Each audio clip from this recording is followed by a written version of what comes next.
Hello and welcome back to Dave's Movie Diary. Today I'm talking about one of my favourite films of the last 30 years, Smoke from 1995.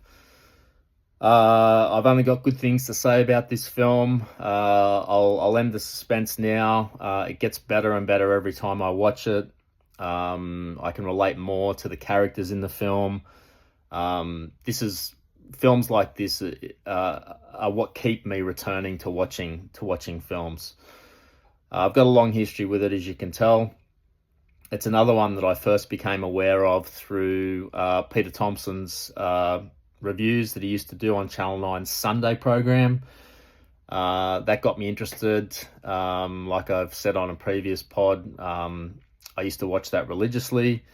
And Peter Thompson seemed to have the knack for identifying quality films that weren't usually the big budget blockbusters, but they were the quality acting, performance, auteur films that weren't so obscure that they didn't appeal to anyone. So Witness was the other film that I referenced in relation to Peter Thompson, and this one was another win.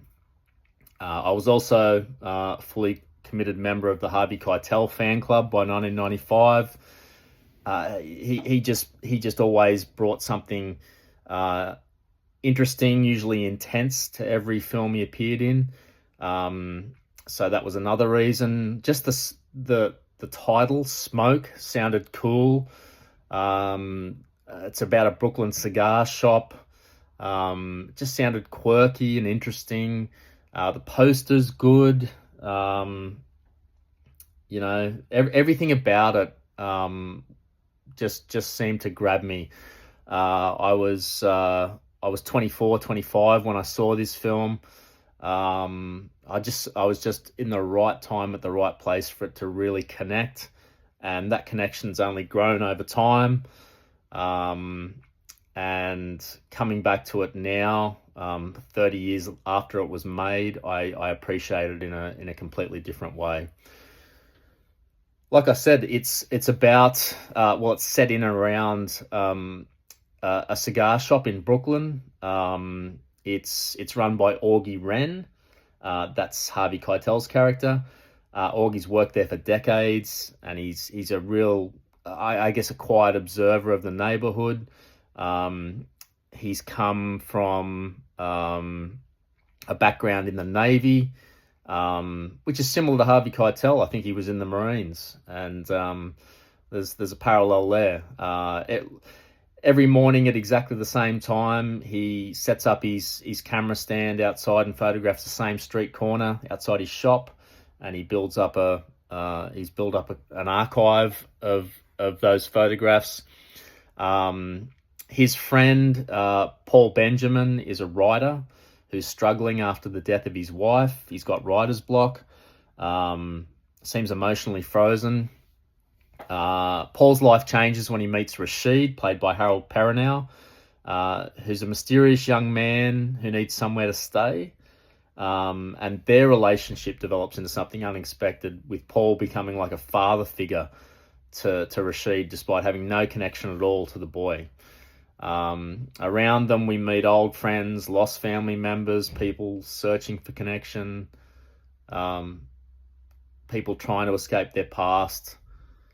And the film really becomes less about a traditional plot and more a collection of interlocking chapters about the way people's lives unexpectedly intersect. So this film was directed by Wayne Wang. I'd never heard of Wayne Wang when I watched this film. And when I look back now at his directing career, Smoke is definitely, in my opinion, his defining achievement, his best film. He directed a film called The Joy Luck Club in 1993, which is quite well known, but I didn't really connect with that one. Chinese Box in 97 with Jeremy Irons and Gong Li, about the final day in Hong Kong before it's handed back to the Chinese. I remember seeing that, but I don't remember much about it either. Made in Manhattan with Jennifer Lopez in 2002. that's just not the sort of film that resonates with me. But what he's achieved here is incredible. You know, a lot of warmth comes out of this film. It's an actor's film.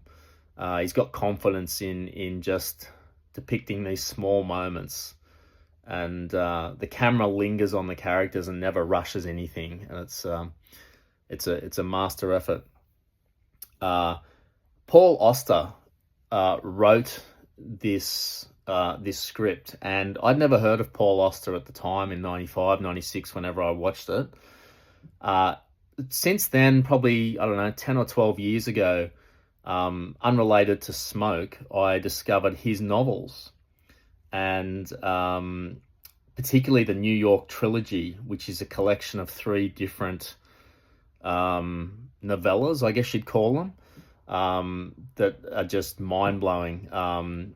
He also wrote The Music of Chance and another book called Moon Palace that I've read, amongst others. But it's perfect. It makes perfect sense to me now that I responded so well to this script and this plot, because it's got Paul Auster's fingerprints all over it.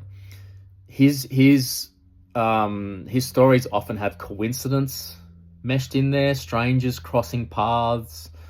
He's a great storyteller, memory, chance encounters. These all are factors that he touches on again and again. And he was really a writer that was fascinated by ordinary people and the hidden stories behind everyday life, which is exactly what Smoke's about. So it's no wonder that I've got a lot of time for this film.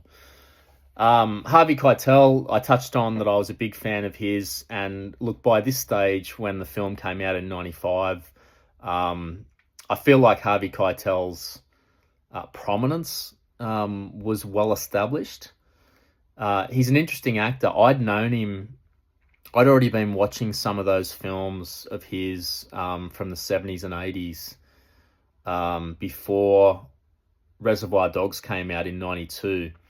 And Reservoir Dogs really made him not a household name, but someone that filmgoers really recognised a lot more. They'd probably seen him in something and didn't maybe know who he was. I think those of us who used to love independent films and grittier, edgier films knew him really well and loved him. But he was never a conventional movie star. He doesn't have the looks or the vibe, but he was always respected by filmmakers as well. You look at the films he was in. He was a Scorsese original, and was in, really, Mean Streets was the first time that he got a full performance that warranted attention. I mean, he then, he was in Taxi Driver, obviously, and then he worked with Ridley Scott in The Duelists. He was in a great film that I haven't seen for a long time called Bad Timing, with Art Garfunkel, of all people, that I'd like to rewatch. Another great film from around that same time called Death Watch, which was interesting. He'd make really interesting moves in films, and was a fearless actor. I think in the space of a couple of years with Bad Lieutenant and The Piano, he exposed himself, full frontal male nudity, which you've got to be really comfortable with. And what a 92 he had with Reservoir Dogs and Bad Lieutenant coming out in the same year. Both seemed to be running in parallel at the time. I can remember in those Sydney independent cinemas, when I was scouring the Sydney Morning Herald film pages. And yeah, Reservoir Dogs just made him known to other folks. And then he was in all sorts of films that early to mid 90s. He was in like Rising Sun, which was a well-known film with Sean Connery.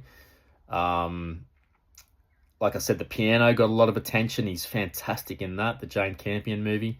Then he pops up in Pulp Fiction, the follow-up Tarantino film to Dogs, Reservoir Dogs. Get Shorty, Clockers, plenty of other ones. Sister Act, he was in that. He was often doing cameos. He never really was the main character apart from probably Bad Lieutenant, um, and potentially Smoke as well, I suppose. But Copland in '97, he was also good in that. But by then, after that, he sort of faded a bit, and he's still making direct to video or streaming movies now. But he's quite an old man. I do think that his portrayal of Augie Wren might be the warmest performance of his career. Usually with him, Keitel, there's a lot of intensity and you're waiting for him to explode. But here, there's a lot of generosity and openness, and he listens and he observes and he gives advice and he really cares about his customers. And he's the master of his domain in the cigar shop. But he feels like someone who's genuinely lived in this neighborhood for decades. And you can see it in Wayne Wang's close-ups of Keitel. I've never seen the camera linger over Harvey Keitel like this. Every wrinkle and every expression seems to tell a story. And you really appreciate what a great lived-in emotional face Harvey Keitel has. So you can tell I'm a massive fan. William Hurt, on the other hand, he was one of the biggest actors of the 80s. You go through his listing of films then: Body Heat, The Big Chill, Broadcast News, Children of a Lesser God, Kiss of the Spider Woman. I think he got the Oscar for that one, maybe. The Accidental Tourist. But I always found him a little sort of cold, emotionally distant, intellectual. Somehow in this one, he's completely different. He's grieving for his wife who was tragically killed. He's lonely, but he's really kind and vulnerable. His relationship with Rashid is fantastic and beautiful. And he becomes this father figure simply because he decides to care for someone who he's got no link to. It's definitely the most emotionally accessible William Hurt performance that I've seen, and I can't recall him having too many big moments after this film. So again, that shows you how great the script is and the direction, and there's great chemistry between those two characters, William Hurt's character and Harvey Keitel's in the film. What an ensemble cast as well. I mentioned Harold Perrineau. Harold Perrineau plays Rashid. Rashid is a 17-year-old boy. He actually has his 17th birthday as part of the story. Harold Perrineau was 32 years old when he made this, but he's completely believable as a teenager. It's incredible. He brings a lot of sort of intelligence underneath the surface. Some vulnerability, but toughness as well. He's got to do some pretty tricky things here, like confronting his father, played by Forrest Whitaker, and Forrest Whitaker doesn't realise that that's his son. Forrest Whitaker is one of my favourite actors. I always love seeing him in films. For such a big guy, he brings a lot of childlike sort of innocence and naivety to a lot of roles. But he's so powerful, he can explode. And his reaction in this film, when he is confronted with Rashid's existence, is extremely well played and believable. Stockard Channing, another great character actor, following up from 6 Degrees of Separation a couple of years before, which was a big movie, and rightly so. It's fantastic. I always remember her from Grease, of course, when she just chewed up the scenery, and she brings a lot of charisma, and she's very striking and vulnerable as well in this film. She's begging for Augie's help. What about Ashley Judd? She just has one scene, but so memorable as a crack addicted young woman who has just had an abortion, and it's a heartbreaking glimpse of another possible life, And it's one of her, I guess, one of her best performances, but what might have been for her too, without the uncomfortable and unfortunate circumstances that happened to her, that are well known now. But she was just a great actress of the mid '90s. She was in Heat, obviously. Kiss the Girls a couple of years later, another fantastic role and performance. She was a favourite of mine around this time as well. Giancarlo Esposito is one of the guys hanging around the cigar shop. Of course, Breaking Bad, but also Homicide. I think he was in Homicide, Life on the Streets. An early glimpse of what he brings to the table. Jared Harris, another one, a tiny role before much bigger roles for him in Mad Men and the Chernobyl series in particular. I thought he was outstanding in that. Victor Argo. I mean, of course, this is a movie made for a Victor Argo cameo. Just one of those great New York character actors who pops up most memorably in Taxi Driver as the owner of the bodega, where Travis Bickle finally takes action. Do have to mention the Tom Waits bar scene. Another great moment in the film, when William Hurt's character and Harold Perrineau are out for Rashid's 17th birthday party. In comes Augie with a girl, and Tom Waits is performing on the through the speakers. Just a great song. Downtown Train, covered later by Rod Stewart. I mean, you know, I could have accepted Tom Waits appearing as an actor in this film. That wouldn't have been out of place either. It's the sort of film that you'd expect him to pop up in a bar. Fits perfectly with I guess the film's themes of memory and nostalgia, and Tom Waits was still very relevant around this time. Just another great moment. Just the things I notice in this film are just the characters who feel so real.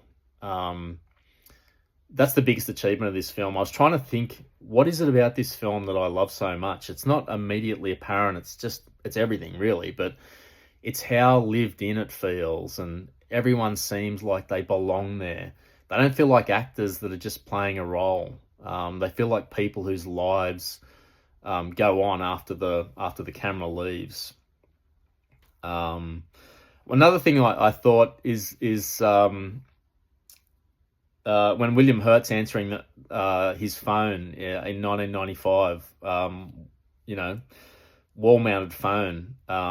This is one of the last times where people were answering phones without knowing who's calling. For me, something as simple as that now feels just like another era. Anyway, just a thought. I did love Augie's camera project with the photograph taken every morning. Just the sort of thing that people do, like people doing a podcast every day, isn't it? But gradually it becomes a meditation on paying attention. William Hurt's character's there saying, well, they're all the same. And Harvey Keitel's explaining, well, no, they're not. Yes, it's the same scene, but every photo is different to every other photo. Every day is different. And I think it's the script, Paul Auster's script, really saying, slow down and actually look, appreciate the everyday, smell the roses, which is sage advice. The final sequence, I just love that acting masterclass. It's so well written again as well, when Augie tells Paul his Christmas story, because Paul has landed himself a gig with the New York Times, I think it is. Just before Christmas, he's got 4 days to come up with a Christmas story. He doesn't have one. And so Augie, in his generous way, says, "Buy me lunch and I'll tell you my Christmas story." It's a doozy. And as Augie's telling his story about, again, connecting with someone who he really didn't have any connection with, an old black woman, Wayne Wang's camera just moves closer and closer to Harvey Keitel's face until you can just see his mouth moving. It's not flashy, no sort of unnecessary editing. It's just a great actor telling a story, but it's something that doesn't happen that much now, these long, reflective takes. And I also love William Hurt's reaction. It's perfect because he knows the story is made up.